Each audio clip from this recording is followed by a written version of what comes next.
Well, I think that's where you have to have an engaged owner. Maybe they just want to hunt all winter, right? Exactly. You know? He's like, oh, we're doing a bunch of good things for him. And I was like, whatever. You know, I mean, You're listening to the Roofing Success Podcast, a show created to inspire roofing contractors to achieve optimal success in their roofing businesses. I'm the host, Jim Ahlin, the co-author of the books Internet Marketing for Roofing Contractors and The Best Known Roofer. I'm also the co-founder of Roofer Marketers, the leading digital marketing agency for the roofing industry. On each episode, I sit down with industry leaders to talk about their processes, the lessons they've learned, and how to find success in roofing. Hey, welcome to another episode of the Roofing Success Podcast. Hit those buttons, leave the reviews, like, follow, comment, leave a review. You know, my phone number is in the description. Send me a text. Tell me what you like to hear, what we're doing well, even what we're doing bad. If you think we're doing a bad job, send that over too. Today we got John McHughes from Mallard Construction and 4-Star General Contracting. How you doing today, man? doing fantastic. Doing awesome. How about you? I'm doing great. John, how did you get into the roofing industry?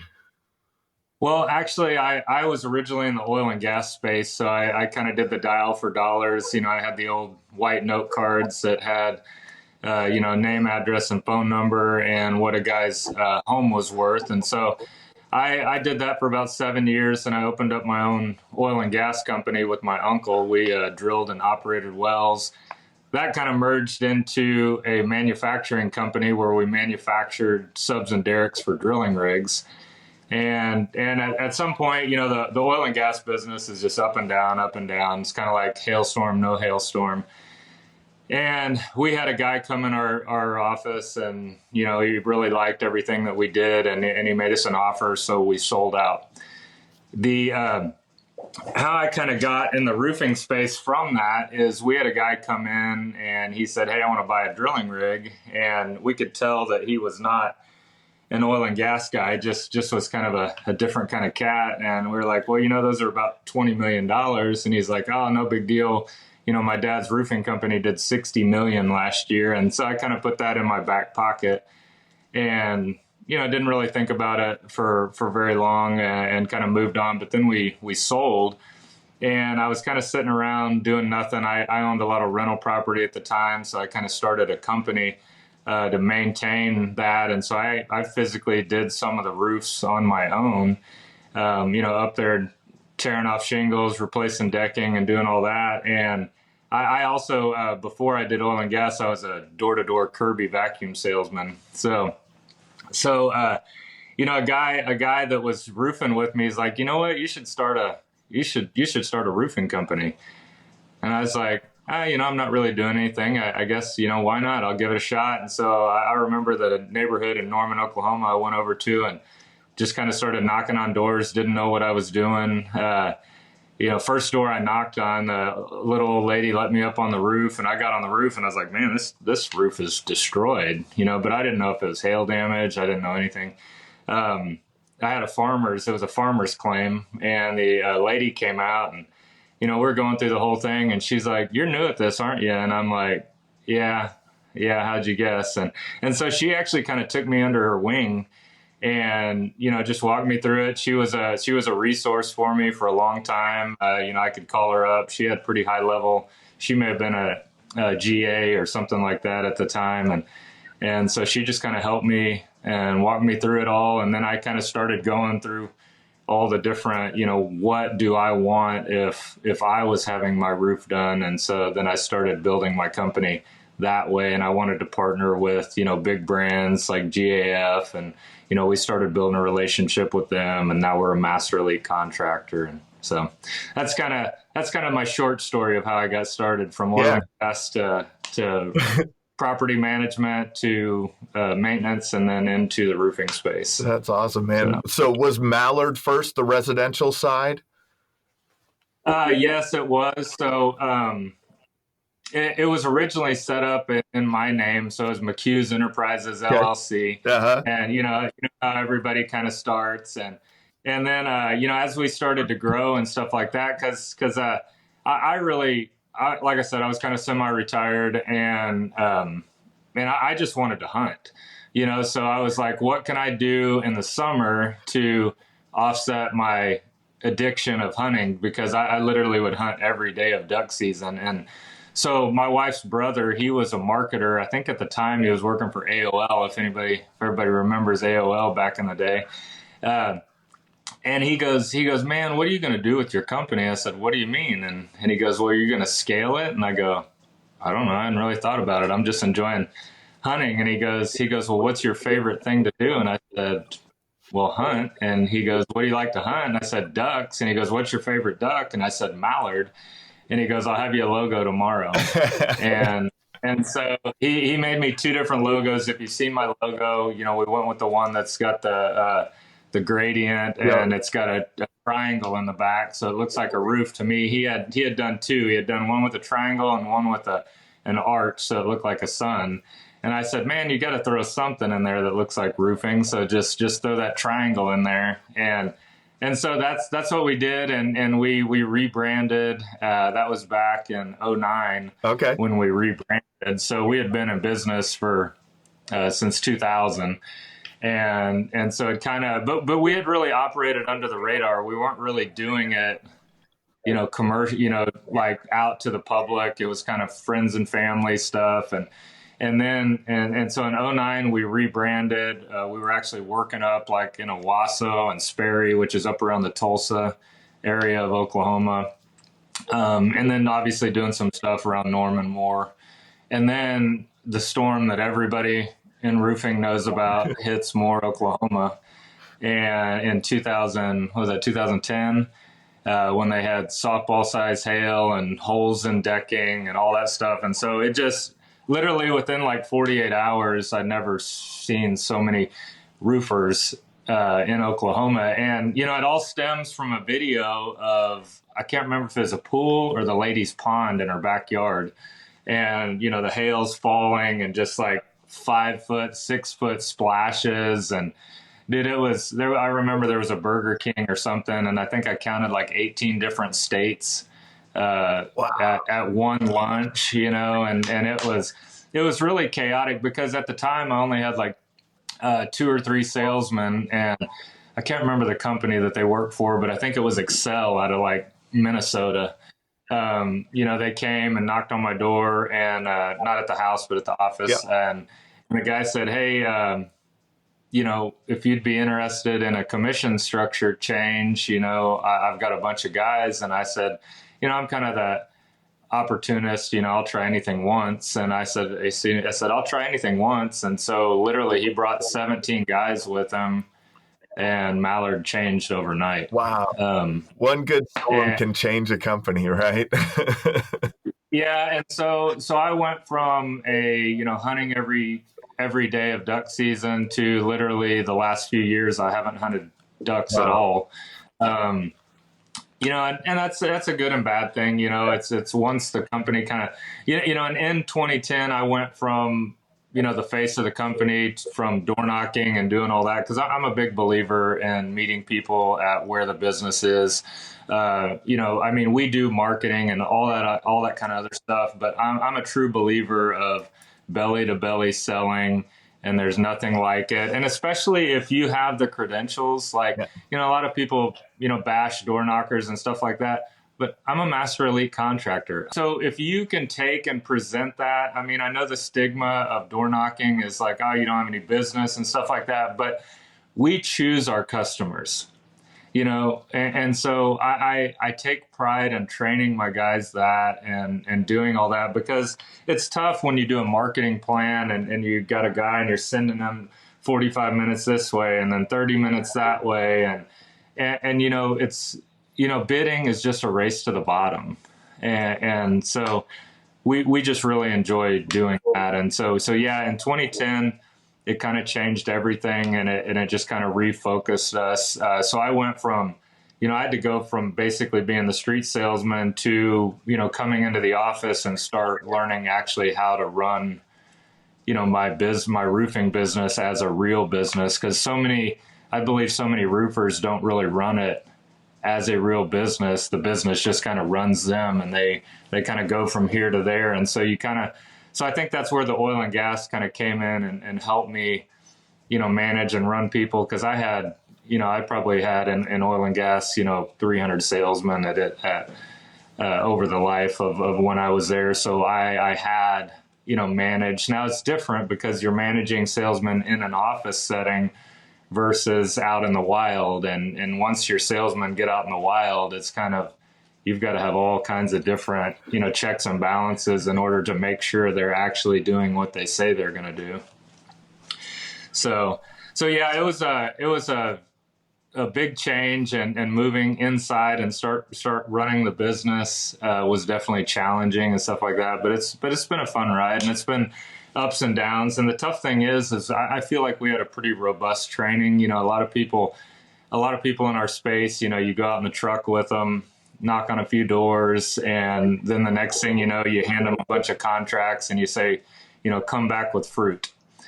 And so we, spend a lot of time, and all my guys go through all the GAF training. Some of them go through Hague training, not so much anymore, and try to do some portals and different things like that to train them. The tough thing for us is I think I was talking with our GAF rep the other day, and I think we have something like 32 spinoffs. And that gets kind of challenging, because for one, Oklahoma's barrier of entry is pretty low. I think now there's like 8,300 contracting licenses in the state of Oklahoma. So it's just gotten really challenging, harder to find salespeople, and it's not that, a couple of them were, tough where they went out and kind of did it nefariously, but most of them, came to me and talked and said they're going to go out on their own and do all that. And so that makes it a little better. I always gave them the opportunity to where I'd invest in them, but, they always, basically when somebody leaves, they're just cutting out the commission. Yeah. And, and not a lot of them end up with big businesses. A couple of them have, but, most of them just end up being kind of a mom and pop boutique. Which is that there's a thing in business, right? You don't, it's what you want out of a business. Right. Maybe they just want to hunt all winter, right? Exactly. Well, and the facts are is I still stay in touch with a lot of them. Some of them will call and ask questions. One of them called me the other night, and they're like, "Hey, Ponca City just got hit. My guys aren't willing to go up there. If your guys are going, storm looks good, and there's a bunch of old wood shakes up there, and and that's just nice, to kind of, when your old guys will stay in touch with you and stuff like that." So that's a mentality, I think, from your perspective, right? You have to have an abundance mentality to have 32 spinoffs from your company. Like that's kind of, I don't know if you want to say it, but that's almost an accomplishment. Yeah. Like in a way, right? Like and if they continue to stay in business, like some of them will probably come and go, and like all businesses do, but I mean, that's something, right? That you've trained at least 32 people to at least give that a shot, Yeah. And so I think that's challenging. You talked about a couple things here. So I was listening to a clip from a podcast, or there's a guy named Dan Antonelli that I was listening to recently, and he wasn't talking specifically about roofing, but he said, from 0 to 300,000 in a business, you're just, it's you and you don't have the resources to really hire people. Then from 300,000 to 2 million is when you start getting the resources to hire people, and you have to learn how to manage. Then from 2 million to 10 million, the jump there. And he said where he felt a lot of entrepreneurs fail is that now it's not just managing people, it's training leaders and supporting leadership. How have you thought about, or how have you gone about that in your business? So that's a very interesting topic, and I don't know if there's a set benchmark of of revenues or anything like that, but yeah. So over the years, where we see and make changes is when we get resistance in sales.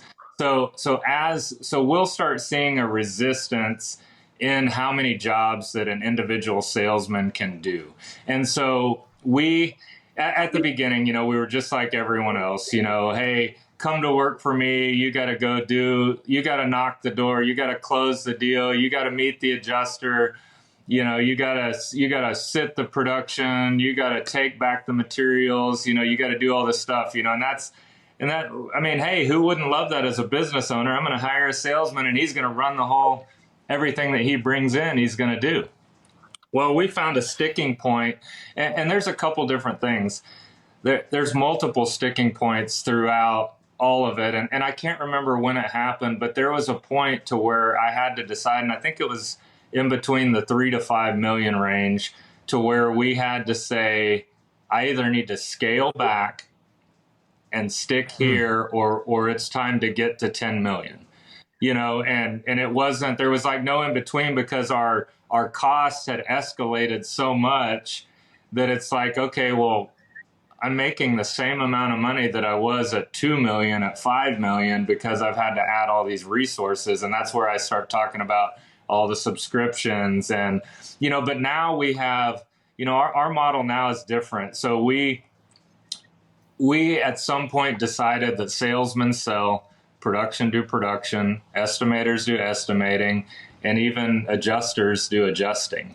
And so we now have, I'm sure you could even go even further than what we have. And we have similar models on our commercial and residential side. But, our salesman literally generates, whether it's self-generated or office generated, they go out, sign the contract, do the initial inspection, and then it's turned over to, it's not really a license adjuster, but we have people that basically act, like it, and they go meet the adjuster. So that way the salesman doesn't have to do that. They're out going and seeing other, continuing to go do what they do. Because what we do as business owners is we try to load people up with more than what they can handle. And that's when we find those pain points and start failing, is when we ask.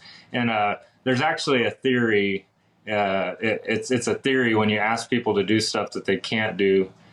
Golly, I had it on the top of my head, but that's all right. Literally, when you get people outside their element, they just need to kind of stay in their lane. And that's how you actually run and manage a business properly, is by putting the right people in the right place and not putting on more than they can. And here's the problem is how do you make that decision? How do you make that decision? Because that decision costs money, and it's really challenging. So, and I think especially if you're in a storm market, it's even tougher, because what happens when there's no storm? But I always told a lot of the guys that work for me, I said, I actually hate it when we have storms, so, and I had one guy that spun off of me, that I'd known him since high school.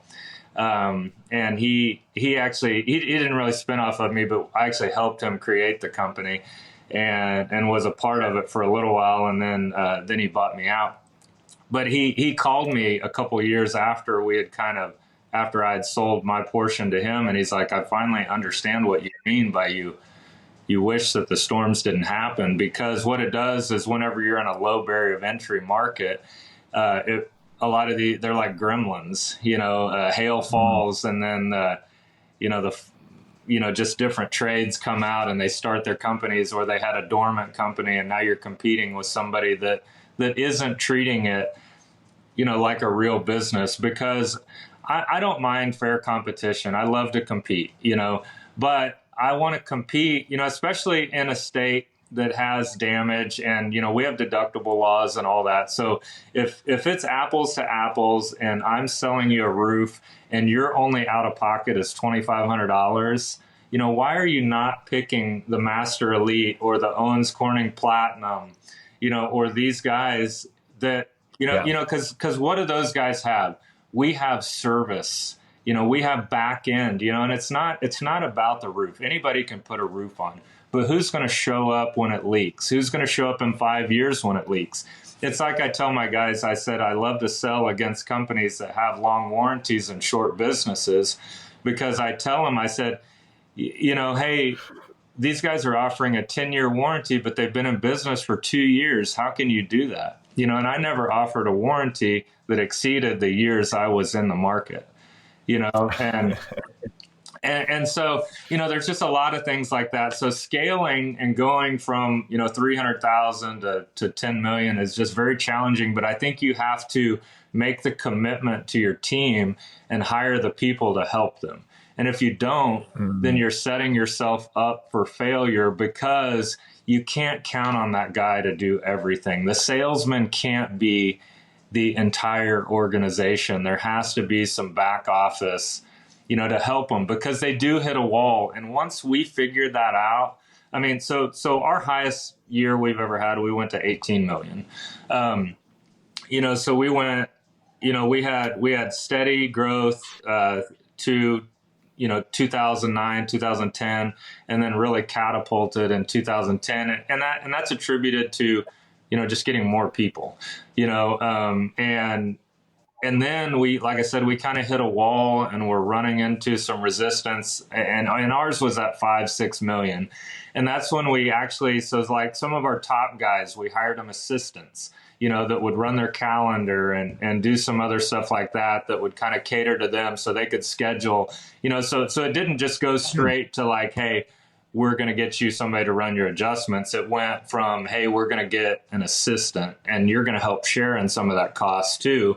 But they're going to schedule your appointments. They're going to make sure you're on time. They're going to, because salesmen in a storm, it's chaos, because I remember one time my guys gave me a hard time when I was still selling.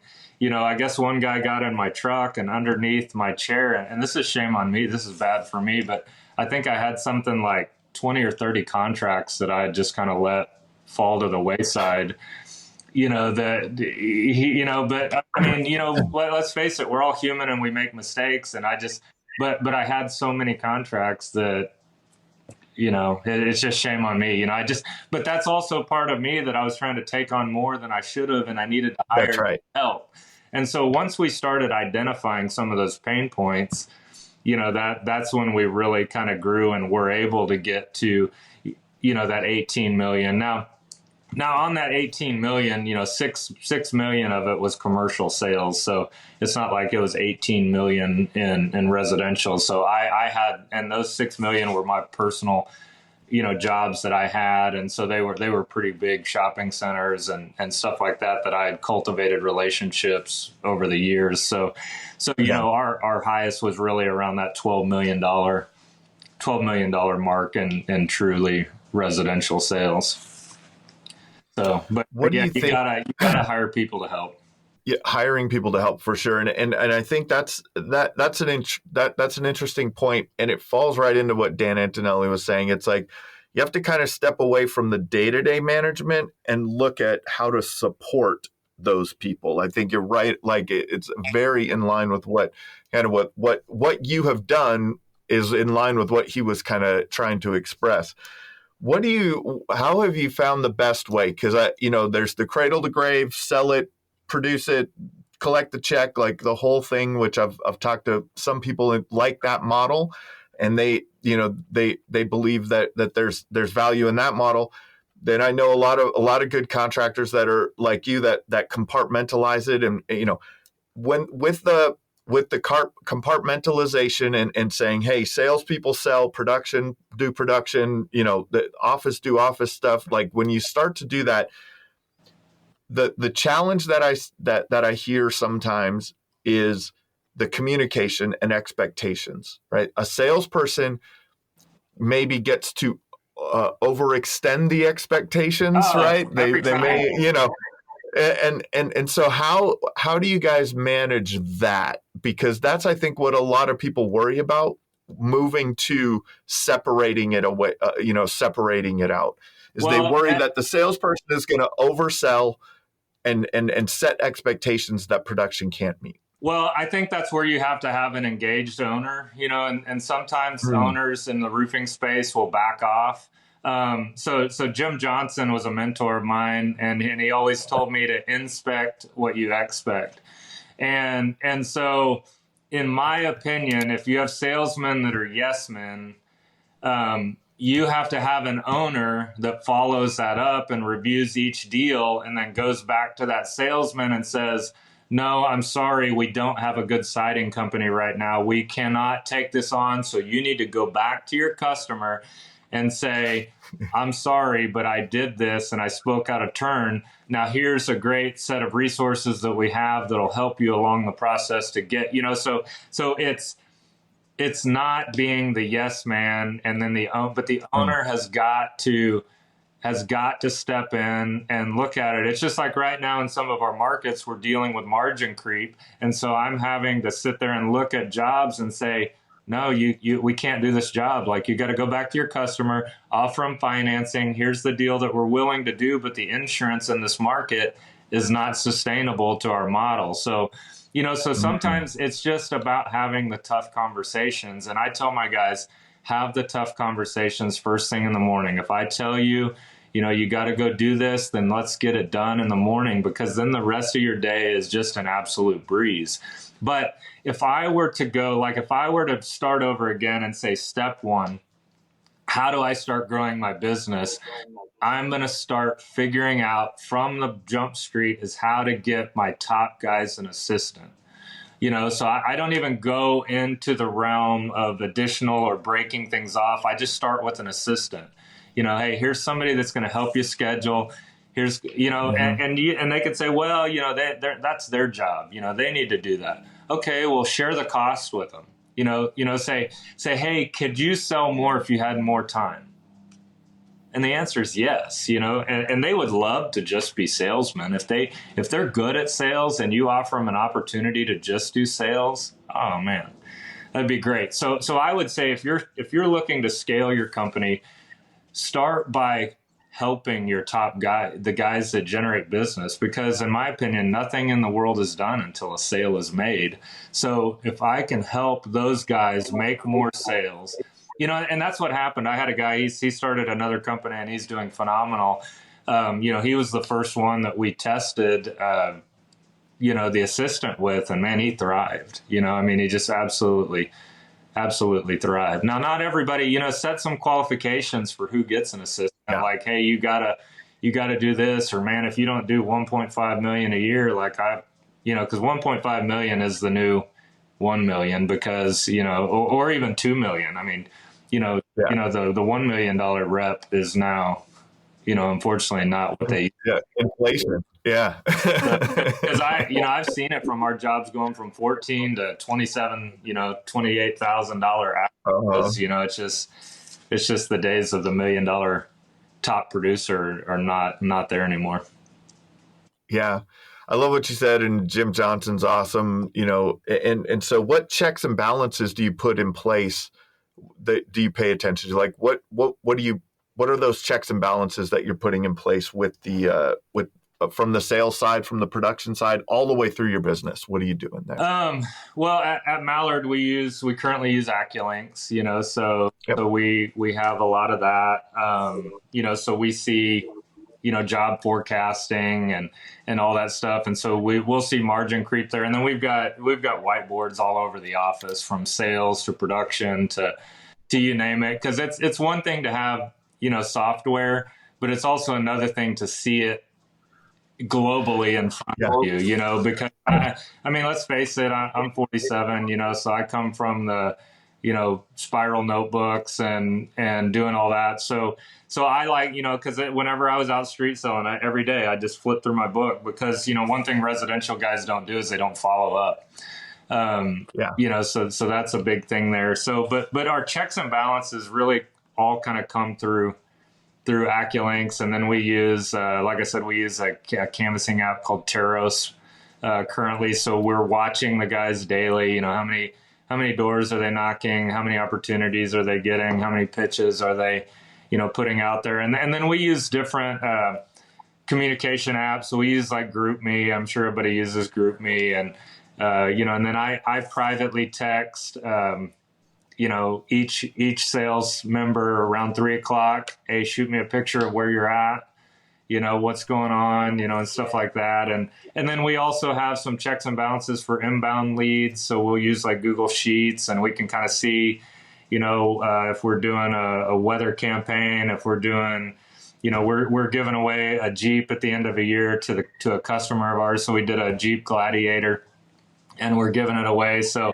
there's a scan app on the side of it. So as it drives around and people, get on the link and whatever. So we're checking that. And then in production, we get, we still do some things old school. So we have AccuLinks, but we also have white folders, and on those white folders, it has a breakdown. We still do paper stuff. I mean, can we do it better? Probably. But we just have our ways of doing it. And, and some of the tough things that's kind of coming into our space is mortgage companies and insurance companies delaying the final payment. So, we've been working with, I can't remember his name, but Adam's finance guy, because we're really trying to, push into the financing, which we've always used as an excuse. Oh, we're in a hail market, who's going to finance, but it's just an excuse, So we're really kind of dialing down on that to try to shorten our accounts receivable, because it's just getting out of control with the mortgage companies. And I know it's a they're big flow. the apps, but I'm one of the guys that likes to try to figure it out before I really go to an app, because I don't want to be reliant on, just somebody's process. So in-house we have somebody that handles mortgages. So as we're, right when they file a claim, we're trying to, get to the lost draft department and get the information that they have, because dude, it's just such a mess right now with the delay, deny, and defend, and the mortgage companies wanting to pay out, 30% at a time, and just all these different problems that we keep running into. And then the carriers not wanting to pay for code coverage or paid while incurred. And now they're coming up with a roof payment schedule. I don't know if you've seen that, but it's basically, I haven't. Yeah. So basically they're coming up with an immediate, prorated system that kind of kicks in. And even though it's a replacement cost policy, it kicks into a prorated thing and starts from day one on a roof payment schedule. It's just, there's so many things, but I'm trying to combat that. So I've reached out to GAF, because, if you do an enhanced warranty, then that's a limited lifetime non-prorated warranty. So I'm like, can I get this non-prorated warranty and then say, hey, carrier, I appreciate that you're doing a roof payment schedule, but they don't have a roof that depreciates, so I'm just one of the ones that's always trying to, figure out, I was a big proponent of the decking laws in Oklahoma, and I'm on the, I just recently, I think last week, got added to the Oklahoma, ORCA's legislative committee, to kind of help with that. Cause the laws are changing, and they're not changing in a good way, and it's not about me. The laws aren't for me. They're for my policy, or not my policy holders, or for my customers, which are policy holders, and they just don't know the things that are coming through. And then the states want to, Texas has, added the PA, and now they're trying to do that in Oklahoma. And it's not good for the consumer. And they don't have anybody fighting for them. So they don't. And the insurance lobby is always at the Capitol. Oh yeah. I promise you, they're there every day. So you need to be there also. Oh, yeah. I reach out to the Oklahoma Insurance Commissioner all the time via Facebook, and I went and met with him up in his office after he got elected, and was kind of telling him about some things that I was seeing, and I'll send him something. He's like, oh yeah, we need to know that. And I'm like, well, you came from the insurance side. You didn't come from the policyholder side. So, I was like, man, your constituents, you gotta protect them. And he's like, oh, we're doing a bunch of good things for them. And I was like, whatever, we'll just keep, so on the 4-star side, we actually are part of a lobbyist group, in Oklahoma and Arkansas. And we speak, I don't know if it's every other week, but we speak constantly with them on, the laws that are coming through, because so many of these things just get stuck in the back of a bill.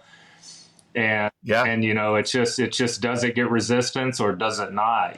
So we've got to, we have to actively pursue and be the aggressor when it comes to this kind of stuff, or the insurance companies are just going to completely change our space, which they do it every time. Every time we beat them, they change policy. Every time they beat us, we change our policy. And it's just about, it's a constant, it's a constant. It's just a constant back and forth, right? Yeah. It's a constant back and forth. But if you don't have the back and forth, there's going to be a problem, because then it's just back or forth, right? Like there's like it only, both sides are working in the shadows. I mean, that's right. The roofing companies are working in the shadows, and the insurance companies, it's everybody's making moves. It's just, and there's got to be a balance. I just don't know what that balance is. And as long as there's greed, it's going to be challenging for both sides to come together. And I think there's a happy median somewhere. I mean, I really think there is. And I think the hard part is the preferred service provider programs, because I think there's, and we're a part of a few of those, or we're just becoming a part of a few of those. But, it's just a tough space. Anytime you're trying to pull money out of one and give it to another. But there has to be protection for the policyholder or the homeowner, because, it just can't be one-sided. It can't be all contractor. It can't be all insurance. And I don't know exactly what that is going to look like in the end, but definitely the bigger. What are some of the things that have come through that you've seen get contested that were worrisome?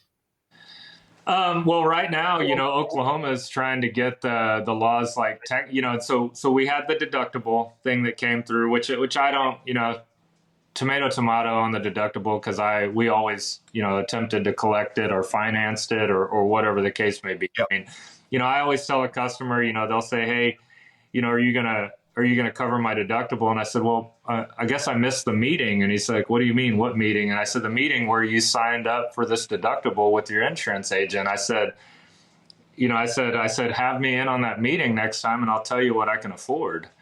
I said, you don't just get go get a 2% deductible and expect me to cover it. I mean, I don't know what you guys think is in this. I mean, yes, it's, and here's the thing. Okay, let's say there's 50% or 55% margin or 45% margin. But if you want me to run my business like a business, and it's not there, I have to have that. If I don't have that, then, because I net 5 to 12%, depending on if I have a great year or an okay year.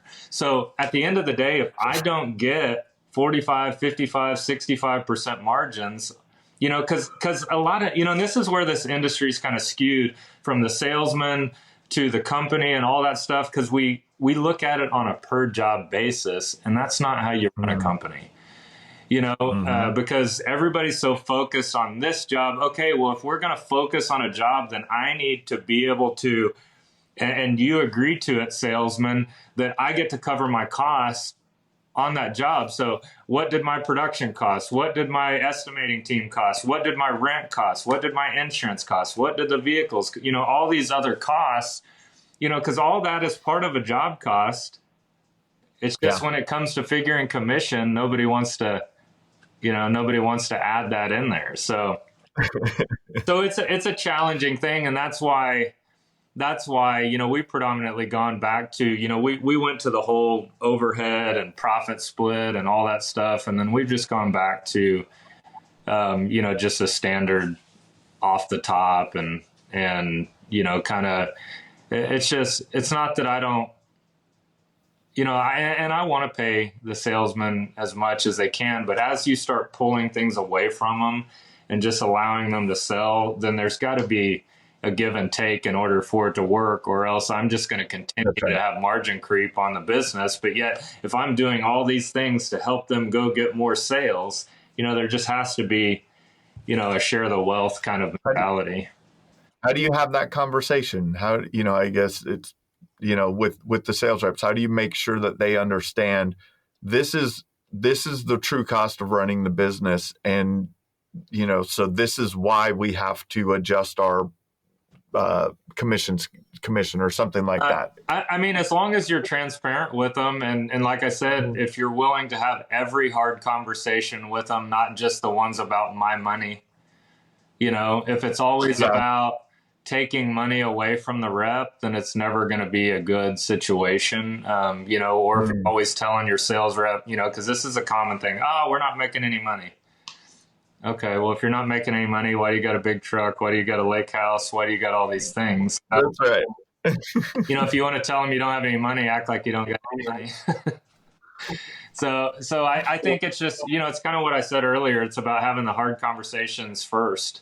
And sometimes just as an owner, and a lot of times the owners are scared to have conversations with their top producers because they don't want to lose them. But I think, if you have those tough conversations with them and keep them informed of what's really going on in your organization, then they're going to have, emotionally invested their time and effort and energy into you that they're going to be able to listen to you as long as you're genuine. If you're always, like I said, if you're always being greedy and trying to cut them out, then I think it's problematic. And that guy's probably not having the call or that talk with his people. So, yeah. And you have to be willing to allow them to speak freely too. And that's like, I tell my guys, tell me to, excuse my French, tell me to F off. I said, have those conversations. Like, if you don't like something I'm doing, tell me, and then I'll work you through, why we're doing what we're doing. It's just, but if they don't have permission to speak freely, and I know there's this respect and chain of command thing, but like sometimes you just have to have real conversations because, it's not always huge margins. Sometimes it is tough, if you've gone 2 years without a storm and you're trying to figure out how to, make it, and you're dealing with storm statutes and all those different items, So I think as long as you have a good respect for your people and can have those good conversations, I think you just have to have the guts to have them. So you have a lot of years in business. There's been a lot of good years and a lot of good storm years and a lot of off storm years, right? Yeah. What have you learned about how to survive the off years?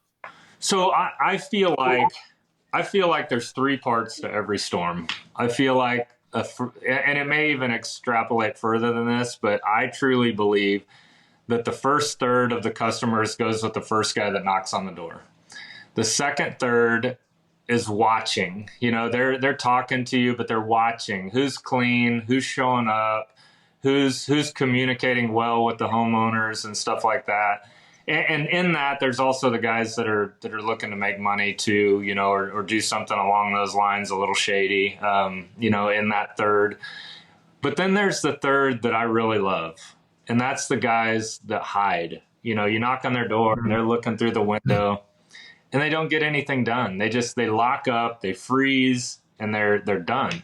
So we love going back into those areas a year later or as the statute's expiring and doing, marketing and stuff in there with those people, because those are customers that are like, oh, yeah, I remember when everybody got their roofs. Yeah, we just forgot about it and didn't take care of it. Well, now you don't have all the stormtroopers in there, and now you have a captivated audience. And you can go in and get those customers and help walk them through the process and help them not lose their benefits that they're coming up on. So that's why I made a comment earlier that I'd rather have no storm, but I need a storm every few years to renew the statute. And so that's how, we've been very good. We get in the maps, we spend time in it. We evaluate them. We understand that the maps aren't gospel, and you got to get out there and find the damage, because there's always, and roofing salesmen, and I love them for this, is they're like a squirrel, and they just, another storm hits and they go and they leave that storm, and it's there for the picking for the guys that are consistent, and so that's where my guys have really made hay, is we stay focused on keeping an eye on where all the storms were that are within the statute period.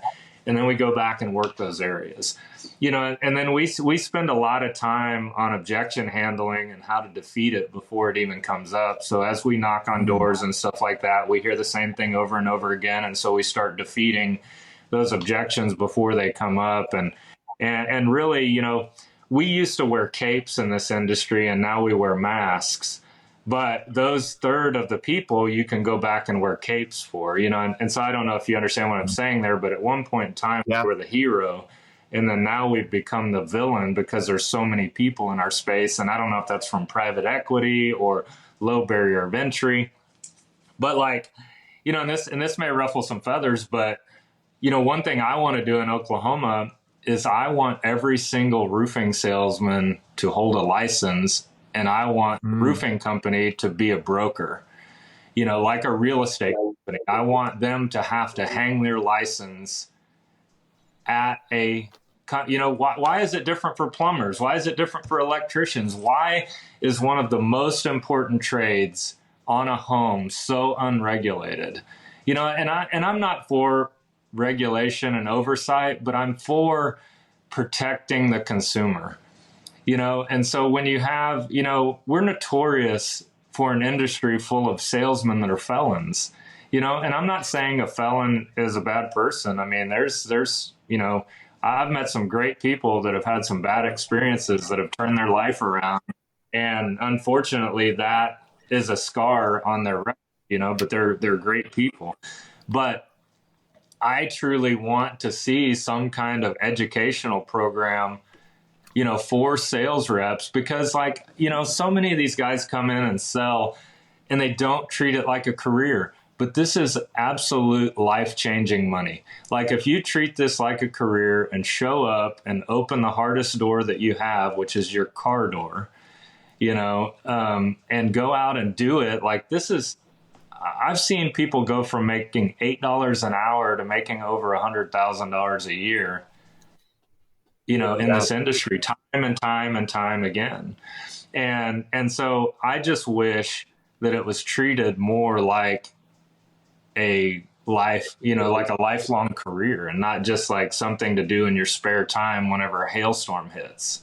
There's a lot to that, but it would be interesting too. That would be an interesting model for a sales rep to at least have some sort of certification. Because really, in a lot of cases, especially when the storms hit, and it's like, hey, just hire everyone and anyone that you can to go and knock on doors, right? You're a warm body, go knock, and the experience that they have, or there has to be a balance, because there are going to be, you started out not knowing a lot either, right? But having some sort of training would be awesome. How do you train your team? We use a lot of Adams material. Yep. In the past, I've always believed in coaching. I've always believed in doing stuff like that. So I've always had like a Jim Johnson or Adam involved, because especially since I don't come from the space. I mean, I come from sales. I've been a commission salesman ever since I was 19 years old, so I understand and love sales psychology and stuff like that. But, the hard thing is like, where do you, and this is what we're struggling with right now, is people having sales acumen. So we're actually having to go back and literally train everything. And so right now our full training program is really Adam. And then we also, and then we go into all the GAF. So they get all the GAF certifications and go through the book there and do that. And then we were doing like daily sales meetings, but that's just too much. It's really good for maybe one sales meeting a week for, all the guys, and then new guys, maybe a sales meeting on like a Thursday. So that's kind of what we do. Now on our 4-star, we have a full training portal. Like we have videos that we've recorded. Right now we're developing objection handling with AI. We're doing that. We've done we're doing a full robust training with a company called Next Thought. Like we're developing a full model of all that. So, cause that's really what our space is missing is training, and how do you train right? Because if you just put them out there with contracts and say, go sign some stuff. I mean, what are they telling the customers? What kind of experience are you giving them? And so typically we have, about 2 weeks of in-house training. Now they'll go out and shadow, after about 3 days, they'll start going out and shadowing. But then we'll also, then we'll have about 2 weeks of field training where the managers, at least in the area with them, they may not be standing right behind them, but if they get an inspection or something like that, that manager will come back over and hang out with them. And then we use we put a lot of training stuff in GroupMe. So in GroupMe, you can create all these different categories in there. And so we have different things that they can quick reference, whether it's GAF or certainty stuff in there. And then we have different motivational stuff. We have an objection handling tab in there. So the guys can, if they're running into something, they can post it and then people can get right back to them and do that. And there's always things that you can make better on your training. But the tough thing is, like, if you're going to have guys that are door knocking and street and doing belly to belly selling, you have to get them in the field because there's no better information than how they handle rejection. And I played baseball in high school. So I consider baseball a failing sport. So if you hit 300 in the MLB, you're going to potentially be a Hall of Famer, right? So that means you failed 7 out of 10 times. Now, maybe you hit the ball hard, maybe you struck out, whatever, but you had to deal with rejection. So I felt like that helped me, through the process by being an athlete and in a failing sport that, hey, I only have to be successful 3 out of 10 times to change my life. And so understanding that, it's an awesome opportunity, but how do you train yourself from a mindset? So that's one thing we work on too is, hey, what's your mindset? It's not just about, how do we sell? How do we do this? It's how do we pick ourselves up after getting the door slammed in our face? How do we pick ourselves up if we were called a racial slur? How do we pick ourselves up if we had a gun pulled on us? I mean, I know these are crazy things, but this happens. You're dealing with people at their home, on their turf, and it's real. I mean, from yelling at you to following you down the street with a camera to calling the police on you. I mean, this is one of the toughest jobs in America, I believe. So how do you support them and how do you not belittle them in the process and how do you help their mindset? And so I know one thing I think this is maybe from you guys, but, I really try to, hey, what did you do good today? What can you do better? And so I try to text that to, and this is where the owner has to be engaged personally in his business, because unless you're $100 million roofing company, you better know who your people are. And 100 is probably ridiculous, but let's say 20 million, you better know who your people are, and at least show them that you care. And if a simple text at, 7:00 at night, as the sun's going down, what'd you do good? What can you do better? How can I help you in your journey? And just being there for those, and I try to do that same thing with my kids. I've done that over and over and over again. With them, I'll leave a note in their car. How do you just stimulate and create, positive energy in their minds and stuff like that. So a big aspect of it is the mental side. Because if you're lost on the mental side, or you don't believe in the product, or I can't sell this, and you go knock on a door, it doesn't work. So also we try to do role playing and stuff like that before we go out in the field. Hey, let's, I talk to them. I'm like, Steph Curry has taken, and I can't remember the number. It's something like he's recorded his practice shots, and I think it's like 3 million shots since high school to take 3,400 shots in the NBA. So it's, and I can't remember if it was Dion that said it, but he said, don't practice till you get it right. Practice till you can't get it wrong. And so that is, so when I did phone sales, I had the old tape recorder and I would record myself, and so if I was saying too much or whatever the case may be, I knew what I was doing. So we actually have we'll mic up the guys. Like if I go out with the guys, I mic them up at the door. And so I'm sitting in the car because what I don't want to do is I don't want too many people at the door. Yeah. So we mic them up, they're mic'd up, and then they come back and they listen, so I'll video, and you'll hear the mic and you'll see their, I talked to Larry, I talked to Randy, and all that stuff. And then we hear it and then they come back to the car and they're like, oh my God, why did I do that? But you've got to embarrass yourself. You've got to get in front of the mirror. You've got to pitch your girlfriend, your wife, your boyfriend, whatever the case may be. If you're not doing it over and over again, why are you going to be able to be successful and go out and knock on a door and just all of a sudden say magical words and you're up on the roof and you're signing a contract? It's just, it's fool's gold to think that you're going to do that. So it's, and sometimes it takes the owner. Did the owner do that? What did the owner do to be successful? Because how can he ask them to do something that he never did?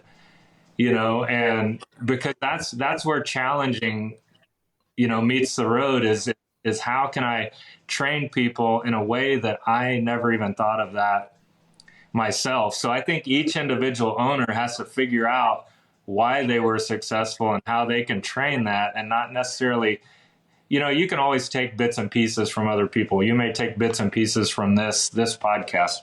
I have notes, right? But you've got to believe in what made you successful, and then you have to train to that. Yeah. But I truly believe reps and repetitions are key, and if they're unwilling to do that and unwilling, we do the role play right there with all the guys in the room, and they go outside and knock on the conference room door and pitch, because if you can't pitch, it's harder to pitch your peers, I promise you, than it is because they're judging you from the beginning. Because, homeowners don't go to the HOA and sit around and think about objections to come up with for when the roofers show up. No. They don't do it. So it's shame on us, because there's always a sale made. Us or them, who's closing the deal. And I think if you do repetition, then those objection handlings just become second nature, and all that. So that's awesome. I think that's a great way to train. It is. And the repetitions are what build the skill, right? It's not, you could go through a training, but you still don't know it. It's you could go to college and get a degree, but you're still not an excellent whatever you got your degree in, right? You still have to go and do it on the job until you get great at it.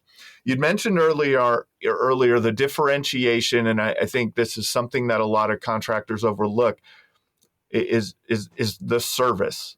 A lot of people can put on a roof, some better than others, but a lot of people can really build a quality roof, right? They can really put a quality roof on. Or you're using the same subs, so both of your subs are, the service is the differentiation. I just want you to kind of speak through your thoughts on how to create an exceptional experience for the homeowner. So what we have is in each market that we're in, we have somebody that will handle just leak repair. So yesterday it rained like 5 inches in Oklahoma in like 2 hours. So you're going to find all your problems, so yeah, we had a number of leak calls yesterday, and we just, you gotta, you got to put somebody in that space, and you got to, so here's the key is, what do you do with them when you're not leaking, and stuff like that. So what do our guys do? They mow the yard, they take care of other things like that. They organize, they may sell shingles on Facebook Marketplace, to offset some of the costs, because we all have a boneyard, so how do you create an opportunity, because some of these guys may not have a lot of service. I mean, we have a lot of service because, let's face it, construction, we're going to do things wrong. It just is what it is. And if you use subs to think that they're going to service their warranties, you're a fool. Because one, they'll service them as long as you're paying them. As soon as they're not doing a job for you, they don't really service their warranties. So in my opinion, it's better to send an in-house person and back charge the crew for, if they did the flashing wrong, or, high nailed some shingles and they blew off, or whatever the case may be. So, but run some Google ads for service, if you want to offset some of that, if you don't have enough business to do that, get something to where they're going out and getting some opportunities. Everybody's pipe flashings that's been on the roof for more than 5 years need to be replaced. I mean, there's always something that you can find in maintenance and repair, even if you're going out and sending them to do like pre-storm checklists, or, add gutter cleaning to your services, different things like that you can keep them occupied. But, so, and kind of where I came up with this, I've hired a couple people to do things for me personally that ended up not having a service department. So one person is my swimming pool company. I hired them to build my pool and do all this, but they didn't have a service back end side that I found out later. And I was like, I'm never going to work with a company that doesn't have somebody to service their own product, because if I can't call them and I've got to call somebody else, then it's immediately costing me money. Right. But if I have a company, because I can't tell you how much service work we do that I don't even charge for. We had a customer call us the other day. We put their roof on like 8 years ago. They had 3 ridge cap shingles blow off, and, we had some tornadoes and stuff like that. And I mean, you can pull up our reviews. They posted a review the other day. They're like, hey, we didn't know if his warranty worked, and it could have easily been warranty or not warranty. But Mallard came out and they looked at it and said, hey, we've got some of this in the yard. We'll just come throw it back on. But that's also solidifying them as my customer for the next round. So sometimes I lose money today to win opportunities tomorrow. And so that's kind of that too, is to have those things, because let's say you have a crew and it's 8 years old and you're sending them out. Oh, I need you to go fix this ridge cap. Well, you're going to be $250 in it, where I have a guy that's on salary, and so I really don't have any additional cost in going and doing that. So I feel like I position myself a little bit better, than the next, because I can also say, look, if you have this type of issue, I can have a certain response time as well. Hey, I'm going to have a same day response time, where if I'm relying on the crew, what if they're 45 minutes away roofing in another town for another company, because that's the thing. Let's face it, I use subs. Everybody uses subs. Yeah. I mean, there's people that advertise that they use the same subs that I do. They're like, oh yeah, our subs are the same ones as Mallard Construction. Yeah. You know what I mean? And so, I saw a post on Level the Playing Field the other day about the same thing. It's like, oh yeah, we use the same subs as the big guys. and they said something, and we're paying $20 less a square. I was like, oh, here we go. Let's just stir the pot some more. Why not? So I think a service guy is kind of paramount, even if you have to kind of bite the bullet. Yeah. And pay somebody, $500 to $700 a week. You can drum up $500 to $700 worth of business, and you can also do that by, how many roofs do you get on that have not enough damage, but still have deferred maintenance. So if you put that into your CRM and that drops down to your service guy and he provides an estimate, I mean, you're going to win some stuff like that too, because I'll tell you, customers that you give a clean bill of health become great customers, because they're also like, oh, you're an honest roofer.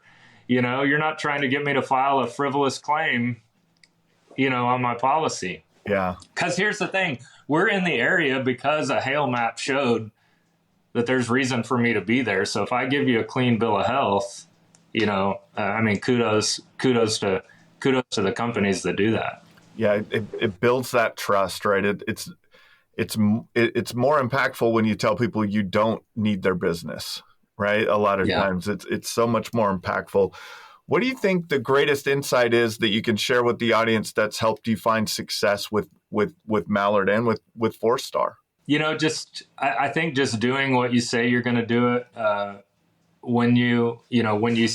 just converting, and, I just believe I've been blessed with a lot of different opportunities, and just the fact to say yes sometimes to things that you're not used to, or getting outside your comfort zone. And then taking the time to educate yourself on those opportunities when they come up. I never set out to be a roofer. I thought I was going to do oil and gas my whole life and all that stuff. And now it's funny, me and my partner at 4-Star, we talk about, we'll make investments in all kinds of stuff. And if it's not the double R's, then why are we doing it? Because we lose money in it all the time. And the double R's is roofing and real estate. And so, cause we'll get into, I don't know, an oil and gas deal. We got into a CBD deal. We got into medical devices, all this stuff. And then it always is a bust, and we just go back to like, well, why don't we just put more money into our roofing company to continue to scale it? And so I'll tell you one thing that's led to a big part of our success lately is both companies have in-house recruiting. So we have at 4-Star, I have 3 in-house recruiters, and at Mallard I have 1, and that's all they do. That's their whole job is recruit. And it's not for the faint of heart. It's expensive, but what do you hear all the time? The ABCs of selling, right? Always be closing. Yeah. So I live by ABR, always be recruiting, because I don't know if everybody's aware, and everybody wants everybody to be a lifer, but the average salesman lasts 18 to 36 months in any organization, roofing, car sales, I don't care what it is. That's the life cycle of a roofing salesman. And if you get 37 months, thank God and say your prayers and do all that. But if you believe that they're going to be there forever, you're fooling yourself. And that's just the facts, because they're going to outgrow you. The grass is going to be greener. You're going to do something. You're going to get complacent as an owner and not treat them, because your top guy's not always going to be your top guy. And then he's going to lose that, you're going to lose that love and feeling for him. And he's going to start wandering, because every day that my guys are in the field, they get a job offer every day. So, and if you're a top company in your market, it's even worse, because you have a target on your back, because if you train, they want your people and they're going to do anything they can to steal them. Just a fact. I've been through it, and people can say, it's not going to happen to me, but it is going to happen to you. And there are going to be spinoffs, and they are going to steal your people. And here's the thing. Even if they just get in their head and talk to them about a commission structure, that comes back to you. And so then you're having the conversation and potentially having to give up more. So you've got to take care of your people, and you've got to understand that unfortunately you'll have to replace them at some point in time, because at the end of the day, whatever your company name is called, that's what's going to be there. And so how do you protect it? How do you continue to make it grow? And how do you create a culture that will get those people to maybe be on the 36 month, and I felt very complacent because I had guys that were with me for 10 years and 7 years and 6 years, because we had a great culture, and so we had to kind of rebuild, and we've kind of scaled it back to more of a mom and pop because, so 2 years ago, we had a great year. And 4 of my top guys, not nefariously, but came to me and said, hey, we're going to go out on our own. And they didn't start a company together. They all started individual companies, and so I kind of chuckle about it because I am flattered by it. We kind of joke around internally that I'm the Bill Belichick of in Oklahoma City, which is kind of a joke, but it's kind of funny. Our coaching tree is pretty phenomenal. And like I said, I stay in touch with several of them and when we just discuss strategy and give advice and we just love to compete with each other. So, but yeah, I think recruiting is a big key, to the survival of your company because it will get stagnant and your top guy won't always be your top guy. I mean, it's a tough pill to swallow because we all think we're great owners and we all think we provide the unique opportunity, but they just grow and they want more, especially the guys that are really good. They want more. They want what you have. And like I said, as long as they do it, I'm proud that they go out and do it. But if they try to take what's mine, then we've got a problem. So, for sure. And that's only happened a couple of times. So, yeah. So now it happened pretty big at 4-star, but commercial's a different animal. Roofing, there's a common word in both of them, which is roofing, commercial roofing, residential roofing, but they are not the same in any shape or form.